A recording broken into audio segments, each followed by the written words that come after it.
KK, let's talk about Rohit Sharma.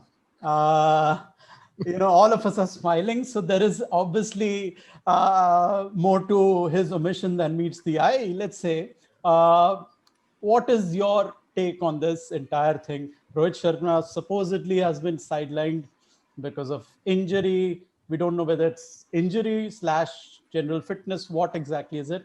What is your take on his omission? So I think my take is that there should have been clarity, right? He's still in MI camp. That means there is a possibility he's fit enough to play a couple of matches. Otherwise, he would have left the, there should have been a word out saying that he's out of IPL. That hasn't happened. And if that hasn't happened, then that means that, you're planning on a 3-month tour to Australia. How can you say that he's not fit?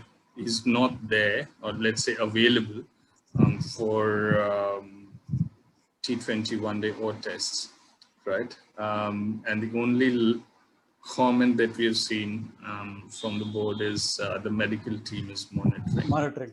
Right. So there's a lot of, I would say, ambiguity. And I think these are things that could have been avoided, because then it calls for a lot of speculation, which isn't in the interest of any sporting team. And, but yeah, I think it'll all become clear if he's not playing today, or whether he's playing today against RCB. I think,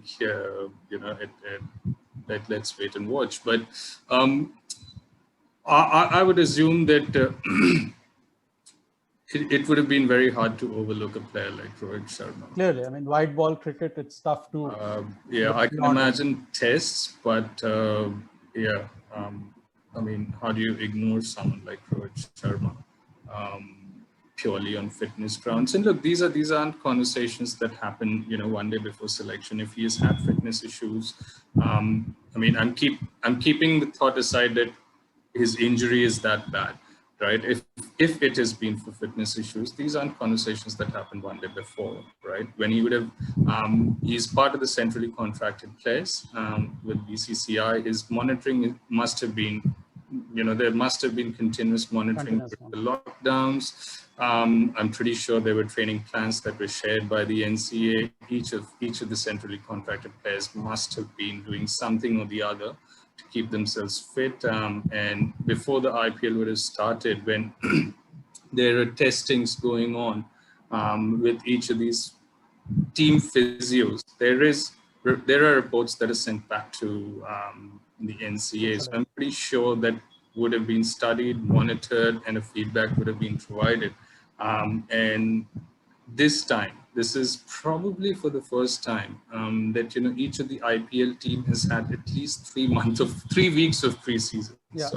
It doesn't happen. It just doesn't happen. Yeah, you normally fly in directly from... Yeah, the preseasons are usually, if you're lucky, 2 weeks. Yeah. Otherwise, sometimes it's even 3 or 4 days for a player, right? So if you had 3 weeks, most of the teams landed in somewhere around 20th, 25th August. Mid-August, yeah. 1 week later, so from first week of September, if you started doing your drills with a professional physio, then all of those reports would have gone back to BCCI. Feedback would have been provided.